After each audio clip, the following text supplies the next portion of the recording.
नमस्कार। मैं रविशंकर मिश्रा, सुल्तानगंज, भागलपुर, बिहार का रहने वाला और अभी मैं दिल्ली में रहता हूँ। अभी का जो समय है,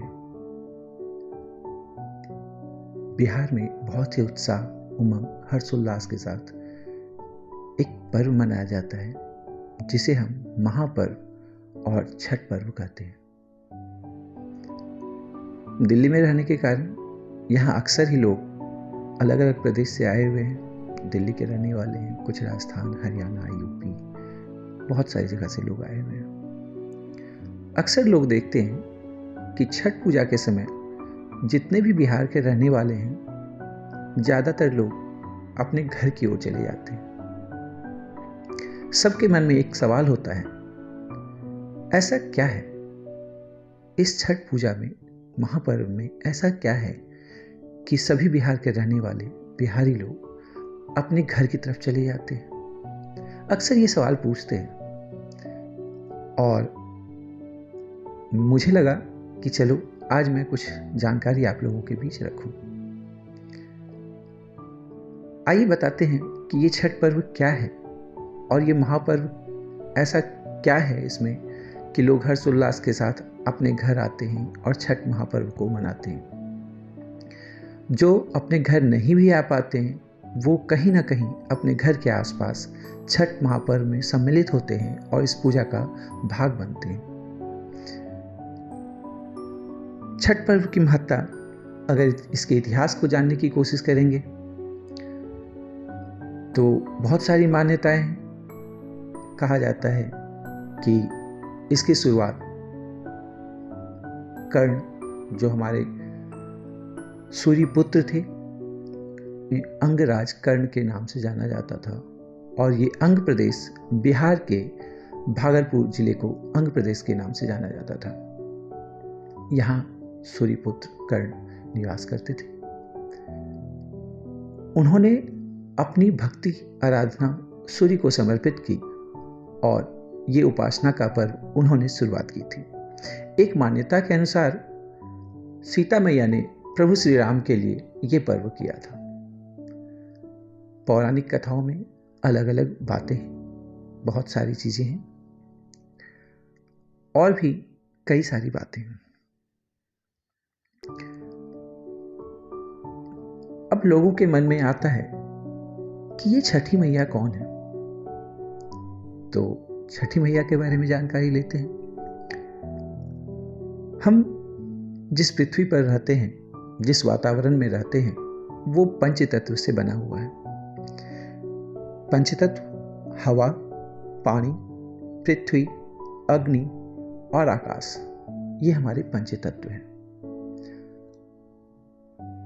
पंचतत्व से मिलकर हमारा वातावरण बना हुआ है। पंचतत्व की बहन जो छठी बहन है, इसे छठी मैया का नाम दिया गया। इस दिन, जो शुक्ल पक्ष में षष्ठी के दिन हम लोग इस पर्व को मनाते हैं और आप ये कह सकते हैं दीपावली के छठे दिन हम लोग इस पर्व को मनाते हैं। ये पर्व 4 दिनों का महापर्व है। इसकी शुरुआत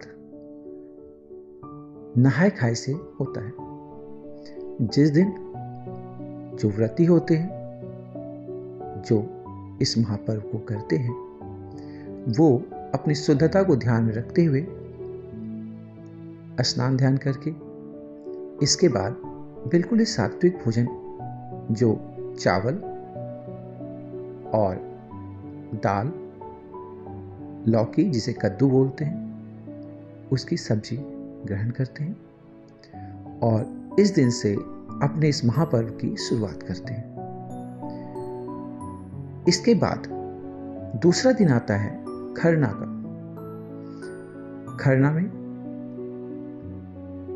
खरना के दिन शाम को मिट्टी के चूल्हे पे दूध का पकवान बनाया जाता है, जिसमें चावल, शक्कर का उपयोग होता है, जिसे खीर बोलते हैं, और अलग अलग भाषाओं में इसे कुछ और भी नाम देते हैं।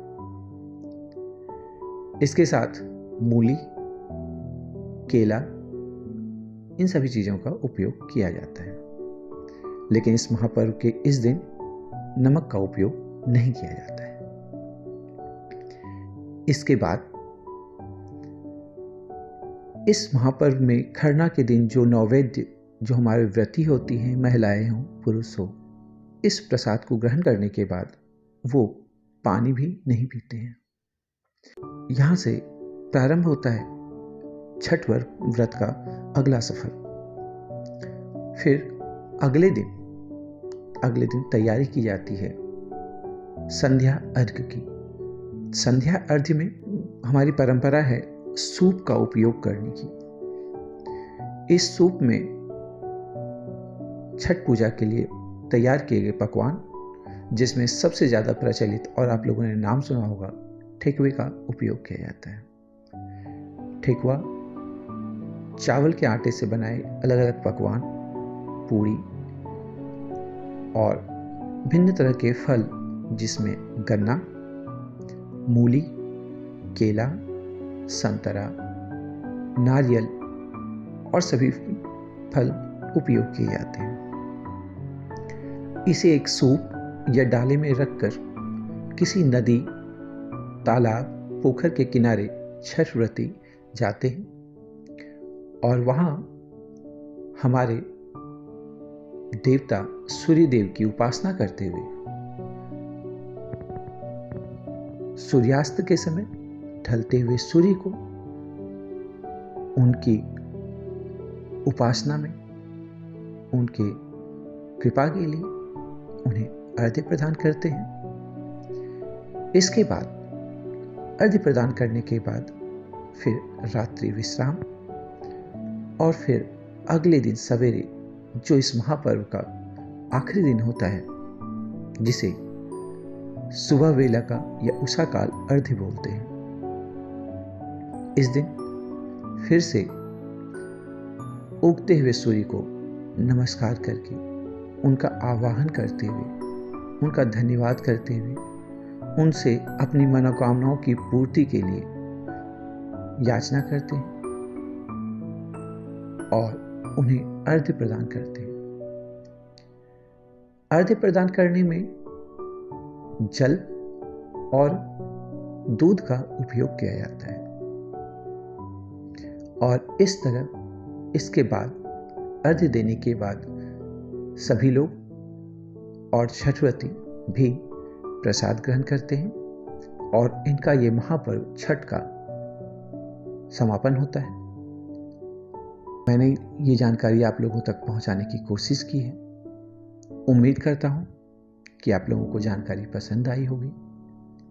हो सकता है कि मेरी जानकारियों में कुछ त्रुटि हो, तो मैं आपसे निवेदन करूंगा, आप कमेंट बॉक्स में मुझे अपने सुझाव जरूर दें।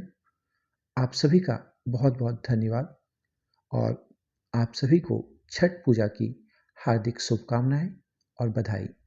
जय हो छठी मैया की, जय हो छठी मैया की, जय हो छठी मैया की।